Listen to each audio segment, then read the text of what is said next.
Eh bien, bonjour à tous. Et bonjour à toutes.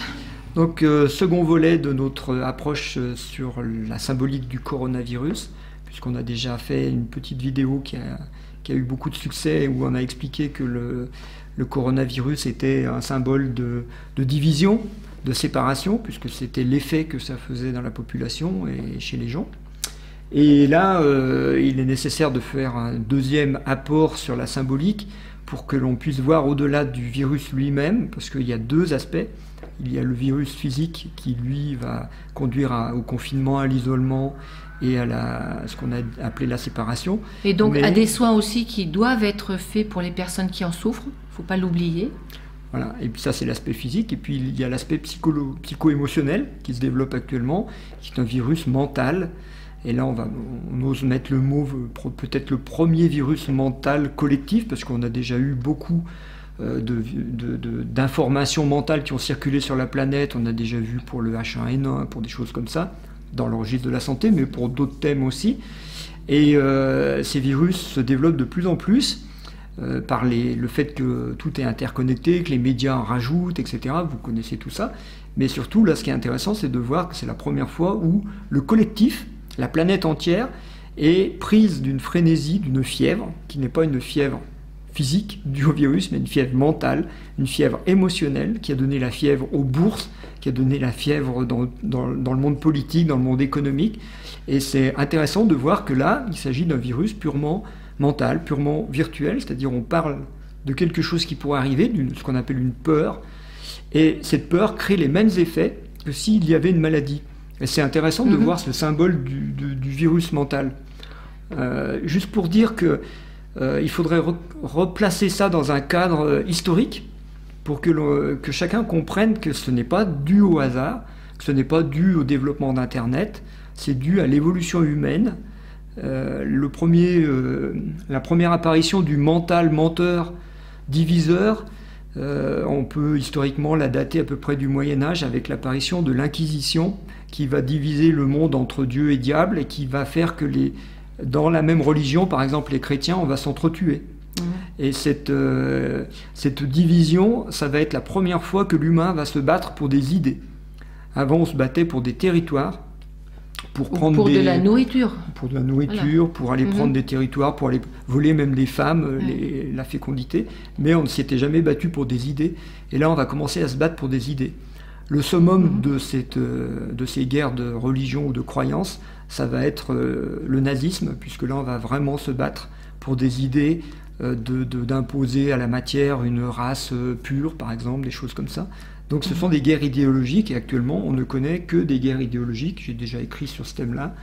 C'est vraiment, on est dans le domaine du mental.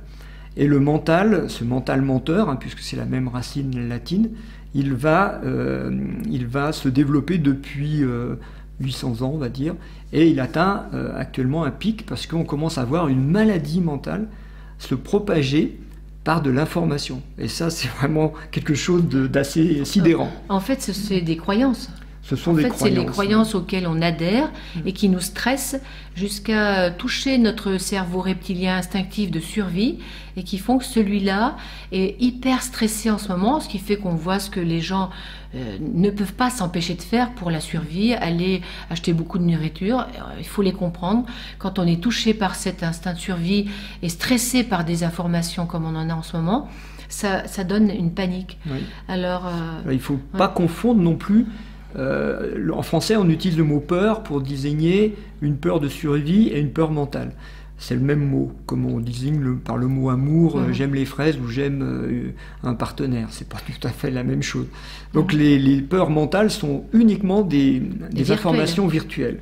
La peur de survie, c'est par exemple, on voit un serpent et hop, ça donne des ailes et on va s'échapper en courant. Ça, c'est une peur logique de survie de l'espèce qui est agie par les reins. Alors que la peur mentale, elle est purement virtuelle, c'est une information dans la tête. Alors ce qui est vraiment intéressant de voir au niveau symbolique, c'est qu'actuellement, on est peut-être face au premier virus mental collectif de l'humanité, et c'est le premier, ça ne sera pas le dernier. C'est-à-dire que nous, ça fait quelques années que l'on dit en médecine symbolique, on voit se développer de plus en plus de pathologies mentales. Les statistiques le montrent aussi, on a de plus en plus de gens qui sont dans des dépressions, dans des burn-out, dans des maladies dites mentales. Et c'est le développement de l'humain, c'est-à-dire on a dépassé le stade des maladies infectieuses, on a dépassé le stade des maladies physiques, de la famine, des choses comme ça, et on développe actuellement, du fait de l'évolution, on développe quelque chose qui est plus au niveau de la tête et qui est d'ordre mental. Et de la même manière que l'humanité a connu des épidémies physiques, là on commence à avoir des épidémies virales qui sont dans les ordinateurs, qui sont dans le virtuel, qui sont dans les informations et qui sont dans nos têtes.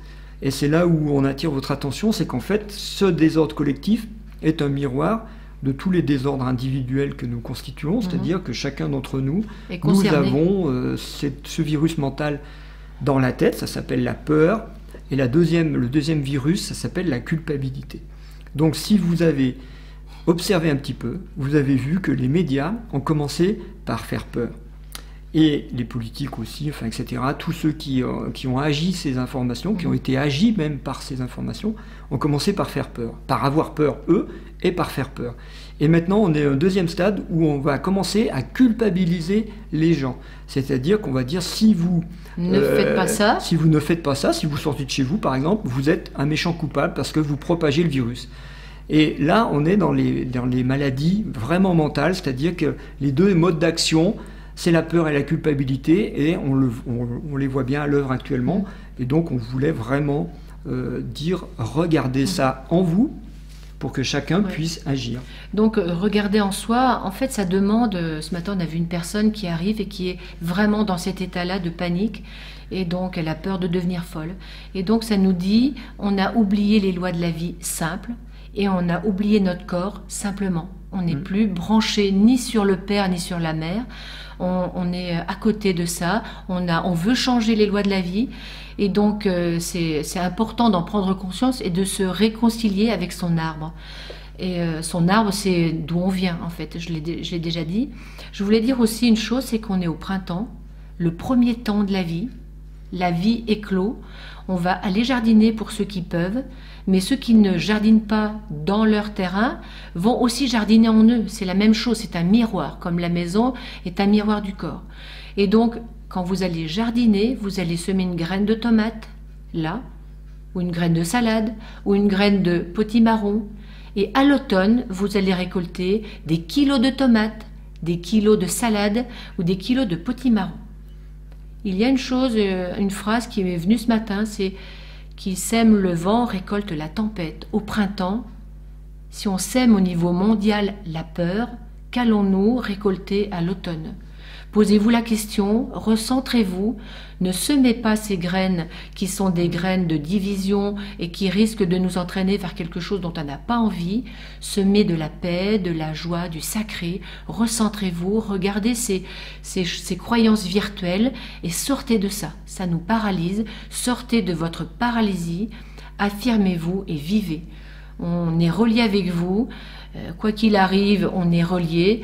Envoyez-nous des mails. On va continuer à vous donner des informations pour que vous soyez plus élevés par rapport à ça. Ne coulez pas au fond. Restez au-dessus. Regardez ça. Ça nous apprend à être centrés et donc à donner du sens à la vie. Et puis, une méthode très simple pour échapper à la peur et à la culpabilité, si vous ne les voyez pas agir en vous, en fait, c'est de vous mettre dans le corps, c'est-à-dire de pratiquer un exercice physique en conscience. Faire la vaisselle, par exemple, c'est un exercice physique en conscience, et aller jardiner ou aller marcher. En tout cas, être présent dans le corps, ça permet de déconnecter le mental. Si vous êtes dans un appartement, dessinez, créez quelque chose, regardez, aimez ça. Aimez-vous. Et puis, bonne continuation. À bientôt.